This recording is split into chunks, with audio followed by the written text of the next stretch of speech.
السلام عليكم. من كام ساعة أخلي سبيل حسين الشحات من النيابة بكفالة قدرها 10,000 جنيه على ذمة قضية اللي شتم أو سب الدين فيها لمحمد الشيبي لاعب نادي بيراميدز. ومعنى إن النيابة طلعته بكفالة إذن إن بقى في قضية مكتملة الأركان هتاخد وقت ودور وهتتعرض على قاضي علشان يقول فيها حكم سواء بأحكام البراءة أو بأحكام الإدانة. أصل الموضوع أو أصل المشكلة أو أصل القضية ما حدش مختلف عليه، الأهلاوي قبل أي حد، ما فيش إنسان أصلا طبيعي حتى لو مش بتشجع كورة بتشجع كورة، ما فيش حد مختلف على حاجة زي كده. أنت لو فتحت الباب لكل واحد سب الدين أو شتم الدين وخصوصا في مجال الكورة، يا جماعة مجال الكورة كله سب دين وكله شتيمة. ده حاجة مش حاجة إن إحنا بنبرر بيها أو مش حاجة إن إحنا بنقول إن ده حاجة كويسة أو صح، ما بنقولش حاجة زي كده. لكن معظم الفرق الجماهيرية ما فيش فرقة جماهيرية واحدة ما بتشتمش بألفاظ. احنا بنعمل مش واخدين بالنا ولا ايه؟ هنحرز جمهور بقى بعد كده. طب انت لو طبقت القانون في كل حاجه انت مش هتمشي خطوه واحده. وبعدين ايه هو القانون؟ هو مش في قانون في الرياضه؟ انت مش لجنه المسابقات دي بتبقى عامله ان الجمهور اللي هيشتم او يقول الفاظ لا ما يحضرش او يتعاقب النادي بانه يدفع غرامه مش عارف 100,000 جنيه لا كذا. اذا انت في عندك لوائح داخليه هي اللي بتحكمك. انت لو فتحت القانون لكل حاجه او لكل المجالات في حياتك انت مش تخلص، مش تمشي خطوه واحده قدام. القانون ده معمول عشان ينظم حياتنا، انت حياتنا اوريدي متنظمه. هل انت هتقنعني ان حسين الشحات هيتحبس؟ اكيد مش هيتحبس. بس ليه بيراميدز بيعمل كده؟ بيراميدز بيعمل كده علشان خاطر يذل النادي الاهلي. مفيش حد هيذل النادي الاهلي ومفيش حد بيذل النادي الاهلي، ولكن بيراميدز بالظبط عامل زي الشخص المجهول او الشخص النكره. الشخص اللي لما يشوف حد مشهور، انا لو رحت سلمت عليه ويعني قلت له ممكن اتصور معاك، ما هو بيشوف زي كتير.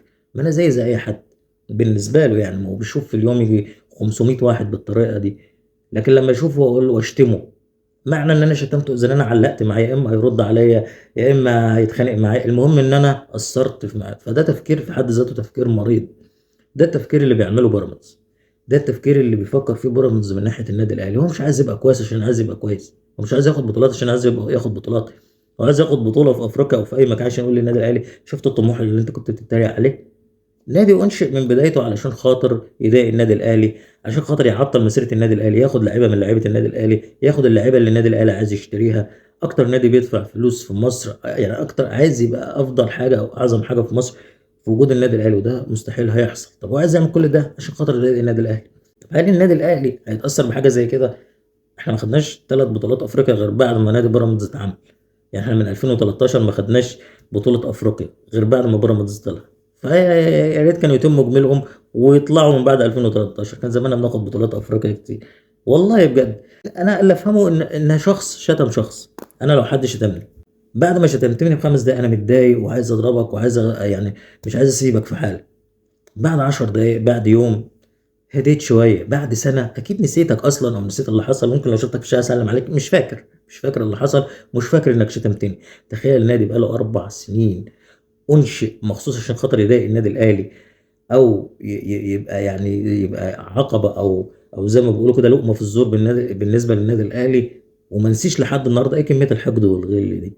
انت مستني حاجه معينه؟ يعني هل انت عندك هدف كنادي ان في حاجه لازم تحصل وبعد كده خلاص انا انسى النادي الاهلي ده؟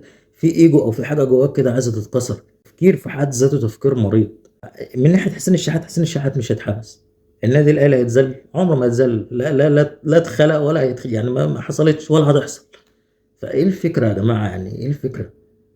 انت كنادي استثماري، لو واحد شاب عنده 20,000 جنيه ورثهم من ابوه كده وراح عمل نادي، التفكير البسيط المفروض ان انا خلاص عملت قاعده، يعني عملت قاعده من اللعيبه ومن المدربين ومن النادي الاداري بتاعه والكلام ده كله. خلاص ده استثمار اهو، تمام. انا عملت اول خطوه. الخطوه الثانيه ان انا احاول اكتسب الجمهور اللي حواليا. الجمهور اللي حواليك بيشجع كوره وبيفهم كوره وبيحب الكوره للكوره.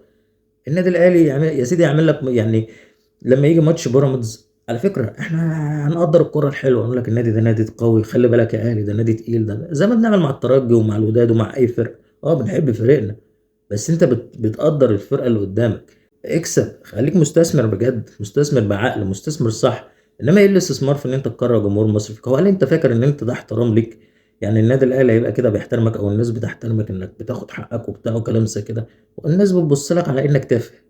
ما تزعلش منه معلش في الكلمه، الناس بتبص لك على انك تافه. يا اخي ده في حاجه اسمها يا بخت من قدر وعافي. يا اخي في حاجه اسمها العفو عند المقدره. الناس بتبص لها ان ده شخص، ده شخص كبير، شخص ناضج، شخص فاهم. في مثلا يعني في موقف يعني الكابتن محمود الخطيب، باك شمال اللي هو محمد حمدي ده بتاع انبي تقريبا، لعيب مضى للاهلي، فالنادي بتاع يعني رفع عليه السماعه، رئيس نادي انبي بيقول له كابتن محمود الخطيب يا كابتن ما ينفعش كده، واحنا ربنا بقى له 9 سنين في النادي ومش عارف ايه.